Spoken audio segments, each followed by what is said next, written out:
badly burnt and barely alive. This is one way a growing number of Afghan women are seeking to escape a life of abuse. The burns unit surgeon at Kabul's main hospital, Dr. Sarwani Shahab, says these injuries are becoming more common, especially among younger women. In Afghanistan, young girls is maybe from 18 to 35 years. It's a big problem for self-burning here. This 15-year-old from Kandahar province says she was burnt by a lantern, but doctors say they think it was a failed suicide attempt. Her chance of survival is 50-50. Her story is becoming increasingly common. Last year, almost 500 women chose death or disfigurement and set themselves on fire to escape forced marriages, slavery, rape, or domestic abuse. For those who live through this form of suicide, the scarring can be a death sentence in itself. Most of the survivors who leave this ward can't return home because of the shame they've brought on their families. Some will live the rest of their lives on the streets, or if they're lucky, they may find a safe house. In one such safe house in West Kabul, some Afghan women flout strict societal convention just in trying to bring about change and risk their lives. Political activist Malay Joiga agreed to speak with VOA.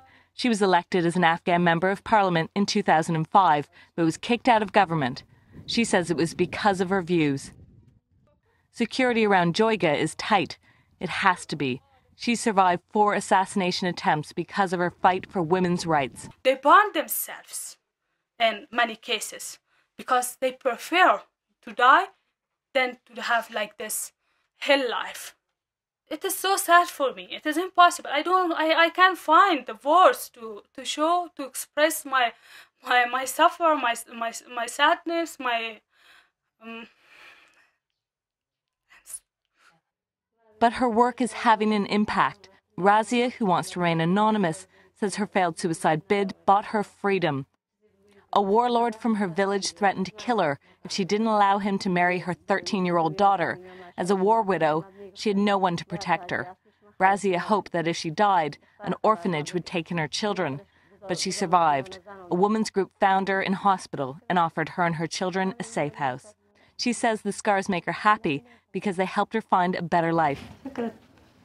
I'm saying I was dead at that time, but God gave me a new life. Rights advocate Palwasha Hassan admits not enough work has been done to help Afghan women, but says it doesn't mean people should lose heart. I think one cannot lose this opportunity and say, okay, in Afghanistan nothing can be changed because we have traditional system or this and that. I think you have to start from where you can. So if this is the opportunity, this shouldn't be missed. Abuse against women and suicide attempts to escape it are frequent problems in the strict traditional societies of South Asia and the Middle East. But in Afghanistan, Western powers said the ousters of the Taliban regime would bring about change. Many Afghan women say they are still waiting for that to happen. Mandy Clark, VOA News, Kabul.